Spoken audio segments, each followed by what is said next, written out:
podcast is brought to you by GAIA Africa, a private members business club for women committed to developing and servicing the top 5% of Africa's lustrous female founders, corporate CEOs, other C-suite executives, professionals, board members, business innovators, and creatives. The 5-episode podcast series is sponsored by Pinnacle Oil and Gas, an indigenous oil and gas company active across the entire downstream value chain, with emphasis on petroleum trading, marketing, distribution, and retail segments of the Nigerian oil and gas sector. It's been 4 different conversations. First, we started off with human capital.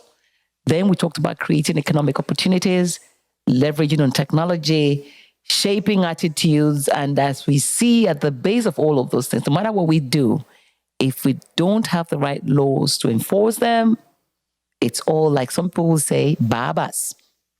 So welcome to episode 5. My name is Adesuwa Onyenokwe, and in episode 5, we are talking about enforcement laws and enforcement and all of that. And I have 3 very articulate people in the house who are going to drill down on this for us. Very articulate. All these people have doctors and have lawyers. You know how you're growing up, your parents say, you want to be a doctor, you want to be a lawyer. We got it all here. So the first person I'd like to introduce is signing in all the way from London. Hi, Kemi. Hi there, sis Adesuwa. How are you doing? I'm good. Nice to see you. Kemi Da-Silva Ibru is a specialist obstetrician and gynecologist with a medical background that extends to public health. She is also a public health physician and an academician who is currently undergoing a PhD in gender-based violence, that's GBV. As a qualified physician with over 15 years of experience in private practice, she dedicates her time to addressing the needs of expectant mothers and women. She also runs a non-for-profit organization, the Women at Risk International Foundation, WARIF, that successfully tackles the issue of gender-based violence, rape, and trafficking of young girls and women in communities throughout Lagos State and across Nigeria. That sounds good. Doctor, not only in the medical field, but now in GB. Well done, girl. Thank you. And I have sitting right across from me here, Mr. Yemi Candide Johnson. Can I add the son, senior advocate of Nigeria? It's nice to have you here. You're welcome. Thank you very much. You're a senior partner at Strachan Partners. I had to confirm how that sounded. Did I get it right? Absolutely. Okay. A leading commercial law firm based in Lagos and Abuja, Nigeria, and has substantial practice across the nation. He was called to the Nigerian bar in July of 1984 and conferred with the rank of Senior Advocate of Nigeria in September 2003. He received his LLM degree from the University of London in 1985, and between 1984 and 1990, he was counsel in the leading chambers of John B. Majiagbe. Oh, Majiagbe. Senior Advocate of Nigeria in Kano, Nigeria. Yemi is an honorary fellow of the Center for International Legal Studies in Salzburg, Austria, and a supporting member of the London Maritime Arbitration Association. Yemi is a past president of Lagos Court of Arbitration and chairman of the board of Nigeria Mortgage Refinance Company. All of these papers. Welcome on site. Thank you very much. Great. Another guest, all of us are doing this podcasting for the first time. It's only you. It was me. Zelda had said already, Zelda Akindele is my last guest, and she holds a Master of Laws in Banking and Finance from the London School of Economics and a Bachelor of Laws from the University of Bristol.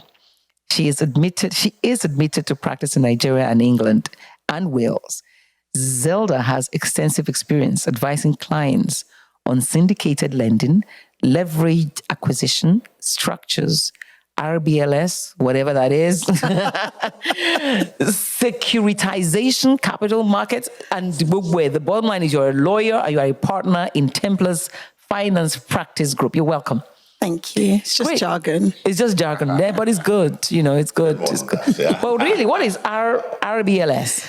They're RBLs, reserves-based lending. It's something that oil and gas companies do, and they just borrow money against their reserves. Oh, It's a special way we do it. that's great.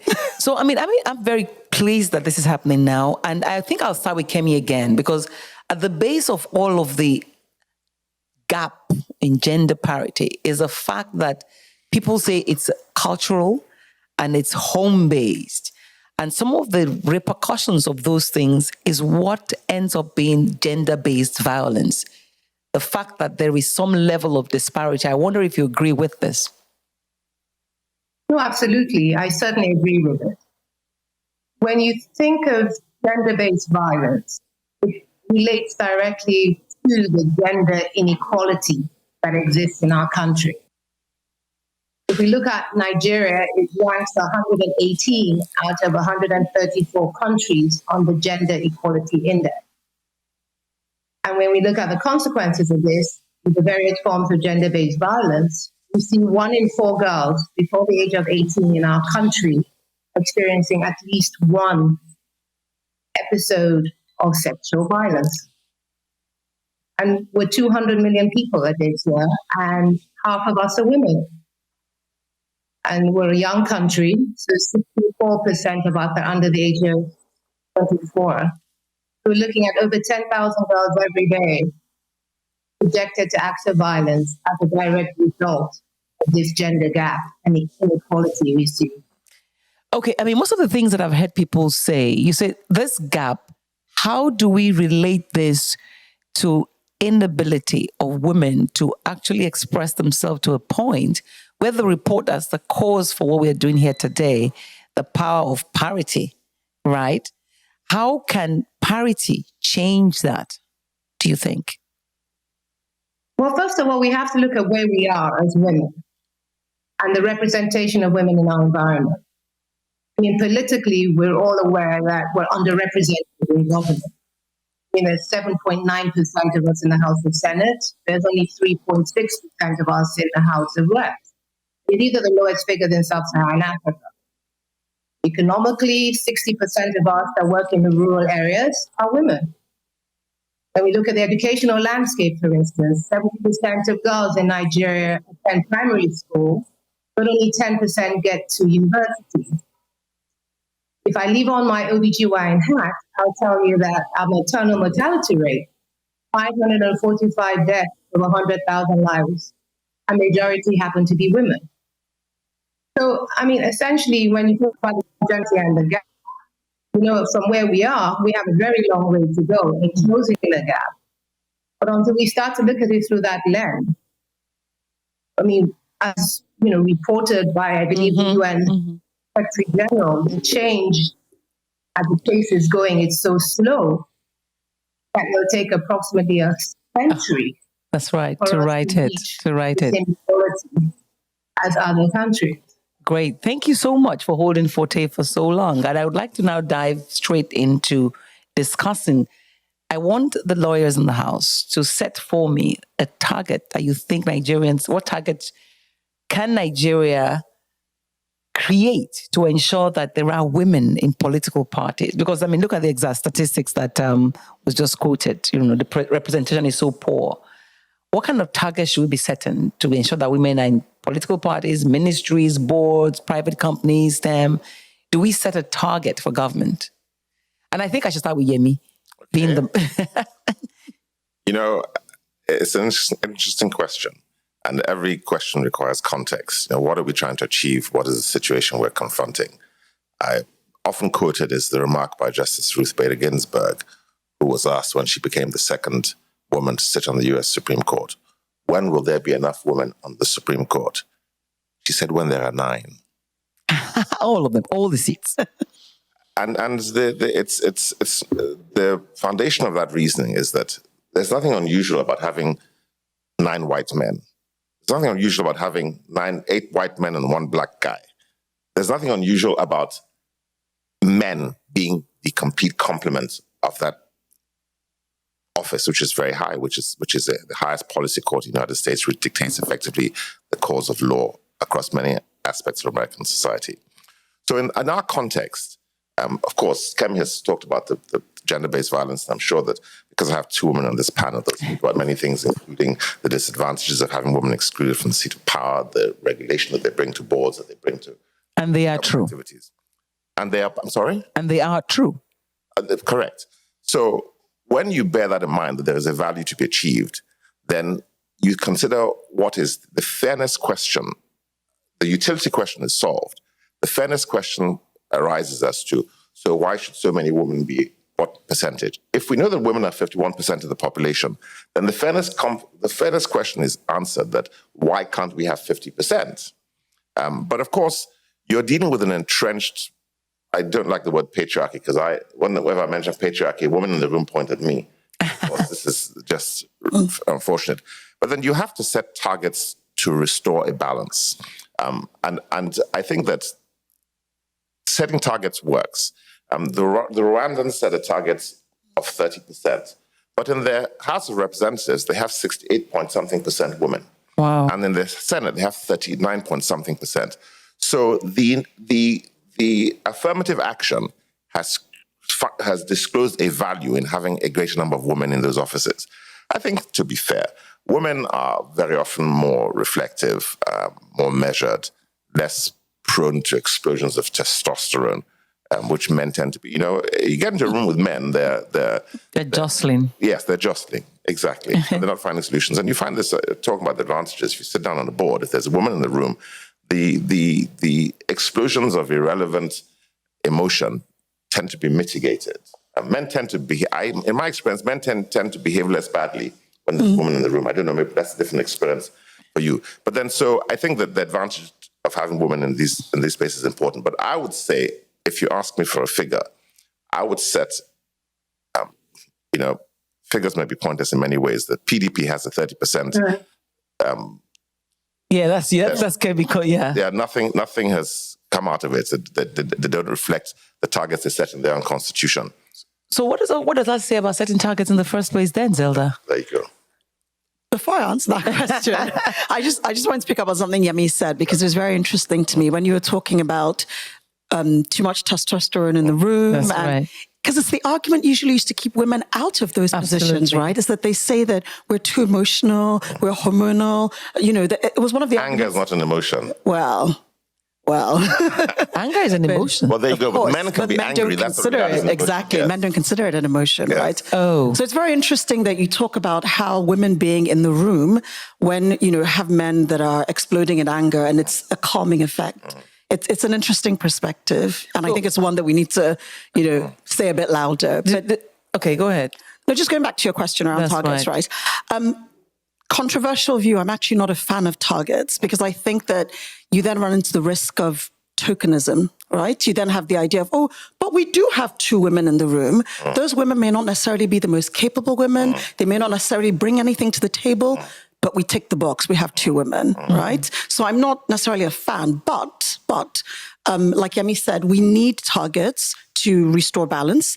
And the other thing that we need targets for, in a sense, is accountability, right? So even though the PDP is not adhering to its 30%, if we were a serious electorate, we would hold them accountable, That's right. So those are two things that, you kind of need targets for.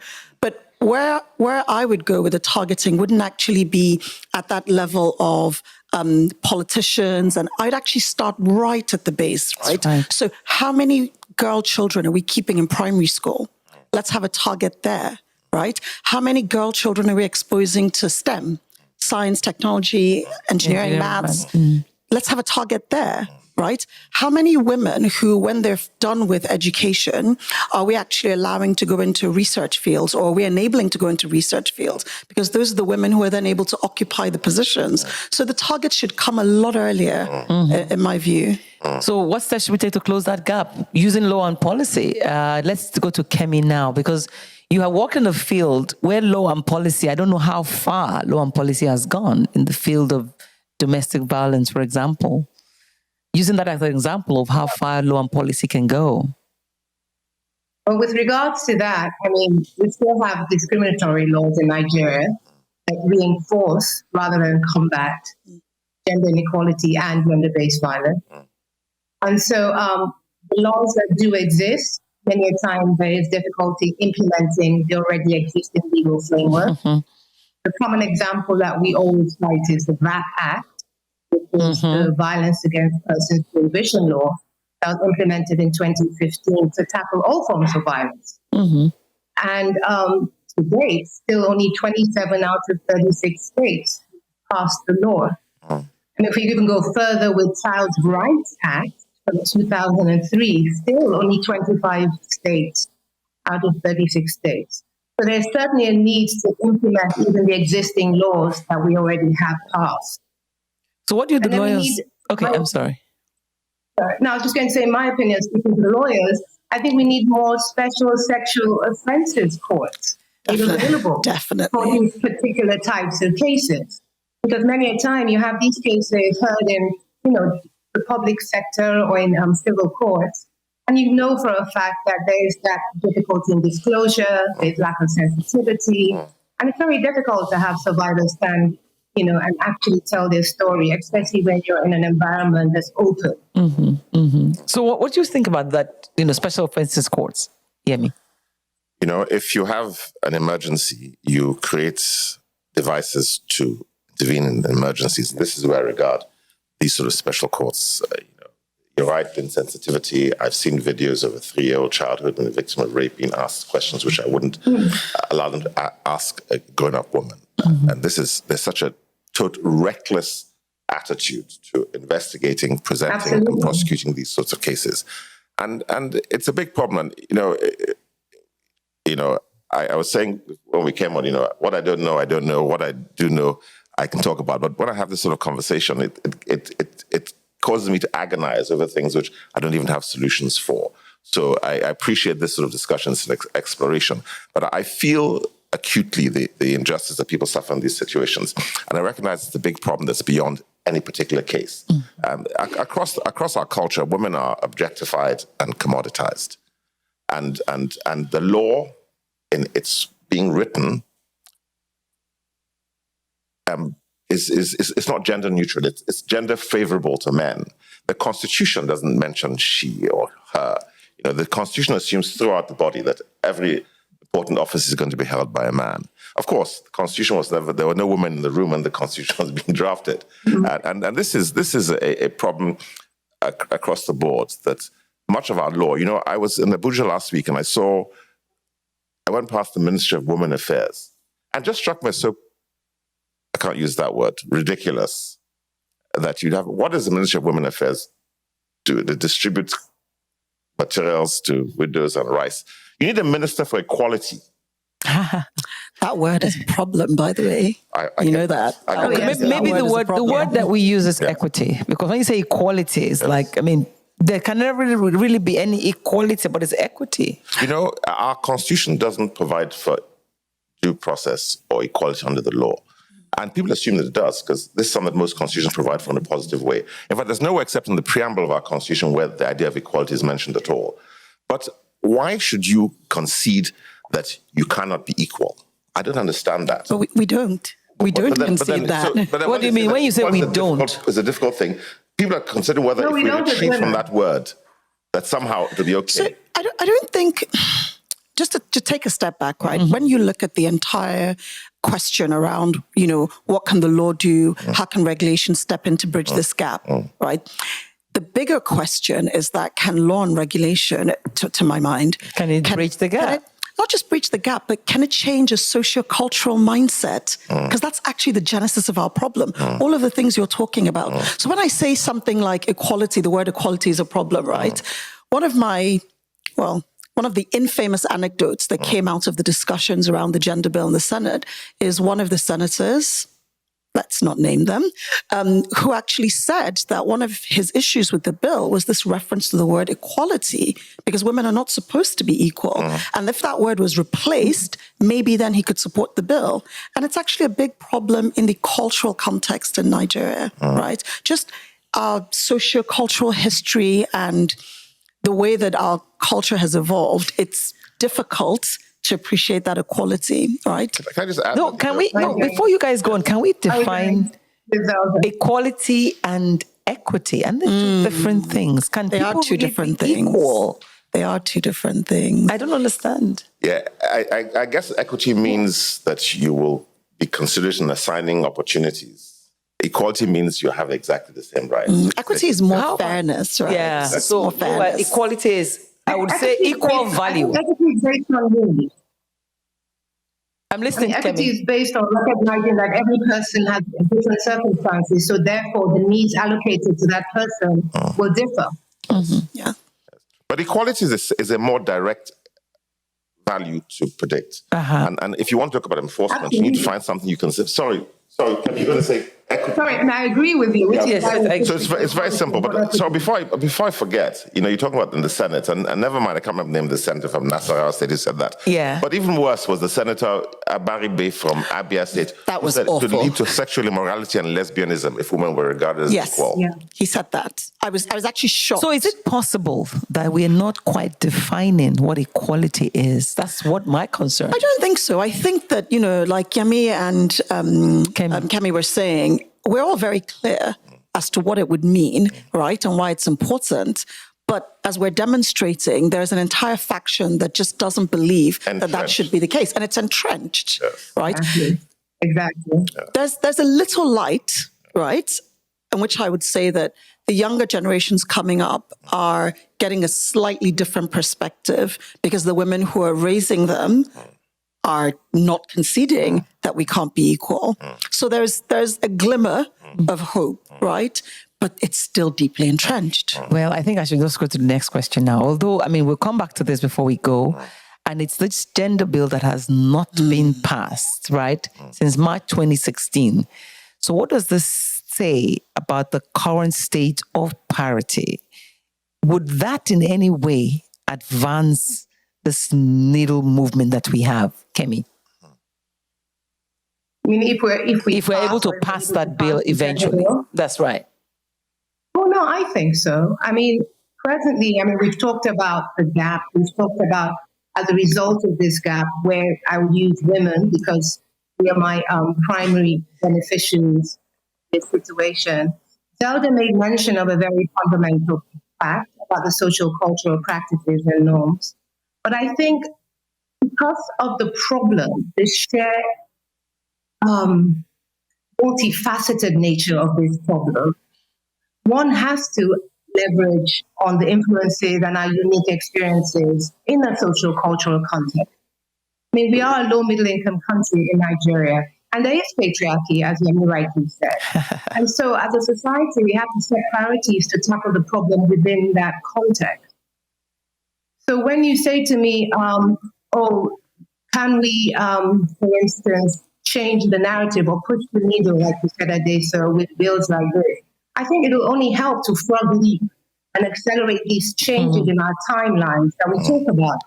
Because the way we're going, we just acknowledge it's going to take another 100 years for us to get to an equal playing field. If I want my children to at least benefit from this roadmap, then we must be able to treat each other with respect and offer equal opportunities to all. And this would bring an end to the violence against women and girls. So I believe passing a gender bill, which is representation and the protection of all Nigerians, especially girls and women, as a universal bill across all states, will play an integral role in accomplishing this. Do you guys agree, Yemi?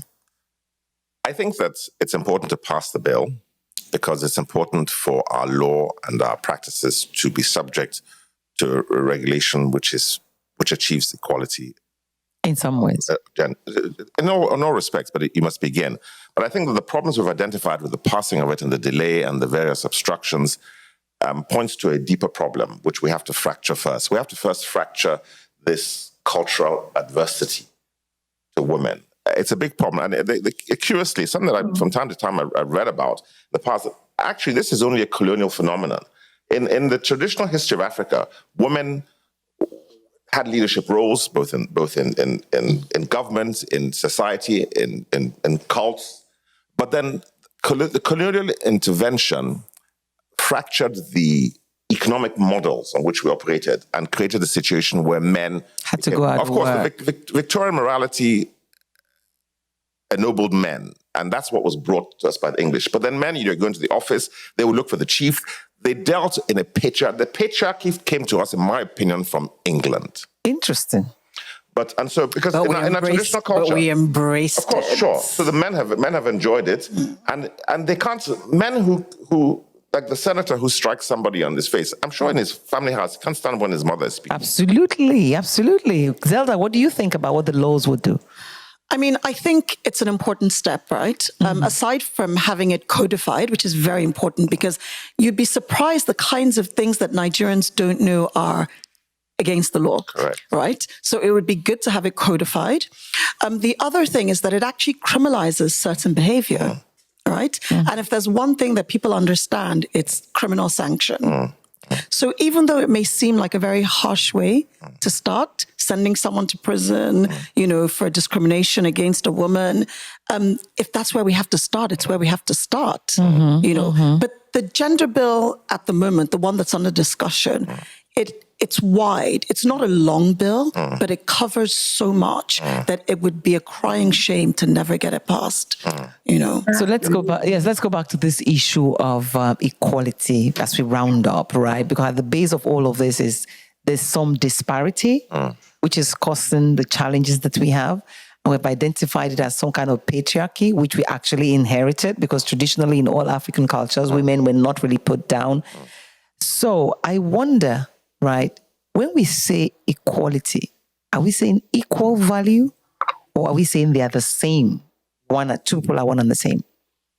Let me start with Yemi. One of the foundations of modern law, modern constitution is the Universal Declaration of the Rights of Man.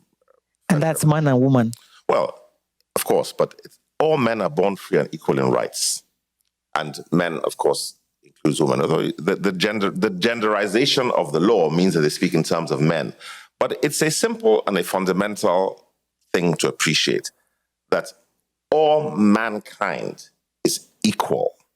This covers discrimination on grounds of race, discrimination on grounds of religion, tribe, whatever. All the things that we use to discriminate against each other is a repudiation of the fundamental right of a man to be alive, to be free, and as the Americans put it, to pursue happiness. Now, this is not a remarkable thing. I think that if you accept that, I find it very difficult to discuss with people who say that they have some, it's false. The center says that it's against Islam. I've spoken with many Islamic scholars who dismiss out of hand his escape into religion to defend his misogyny, as far as I'm concerned. So I think that it's the idea of equality must be accepted. And, one point, please, if I should not leave, is that political will and political power are moved by your taking political power. Women, if you're 51% of the electorate, why are we not having... As a matter of fact, women are the largest block of voters, in fact. Correct. So not just registered, they go out to vote. Why do they vote for people who are going to oppress them? Maybe we should be asking the women themselves. Why are we voting? A lot of it has to do with the power structure, right? So you have a lot of women. Take, for example, where you actually have the most voters. It's not in Lagos, it's in the rural areas. That's actually where they come out to vote, right? And those are usually the women who have less education, less financial independence, less means generally, right? So they vote in two ways. Either the way the men in their lives tell them, right? Or the way in which it's going to give them some kind of benefits, advantage, to put it that way, right? And that's their sad reality, So there's so much in the entire structure that we need to pay attention to bring parity. So things like that is, if women are more empowered, then they have more independence in voting, which then has the knock-on effect of dismantling those patriarchal structures that you're talking about. There's so much work to be done. And that's why when we look at the fact that the bill still hasn't been passed, it's really an indictment on the current state of gender parity. And, it's discouraging in so many ways. So the socio-economic rights of women being enhanced is a means to bringing them into the seat of power. Absolutely. And the bill will be one place to start. So I just want us to do our final words. Final words from you, Kemi. No, I totally agree with both Yemi and Zelda. I'll add that it's fundamental, the equality conversation we're having, because of the direct consequence of that, which is the subjugation of women and the gender-based violence that I deal with every day. As Yemi rightly said, women, strong African women, strong Nigerian women are one that we're all familiar with in our homes, on the streets, in our communities. historically, we've had women from Calabar in the 1920s that led the revolt. Abeokuta women in 1940s led the revolt. Mobilization of women's groups is something that we're familiar with. But as you rightly said, Zelda, if the structure in place, both legal and otherwise, do not empower her to be able to implement her rights, this is where we are. So this has to change. And we don't change that narrative, we end up with more women that sadly are subjugated to violence every day in their lives. Thank you, Kemi. And last words from you, Yemi? Women have to fight for political power. They have to participate in the political process, and they have to move the needle by themselves. You think we can, Zelda? I think we can. Power has never been given. It's always been taken. And I think that the Nigerian woman is very well poised to take it. But we need to be very aware of where that power lies and how we can exercise it. So at the end of the day, it's all about us. We've had these conversations, 5 conversations, gender parity exists, but if the women are determined, they can cause the change. And definitely, the GAIA women are determined. That's why they've made this podcast possible. We thank you to the sponsors who've made this happen. And I say thank you to Kemi for signing in from the UK. Thank you to Zelda. Thank you to Yemi.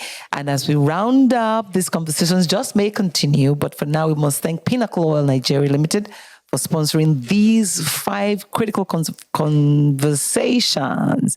My producer is getting me to round up, so I must go. They're critical, but then we're going to have the opportunity to do much more. So for now, we have talked about it. And as we round up here, patriarchy is not even our own. You people. Thank you for coming. Thank you very much. Thank you for listening. Thank you for having us.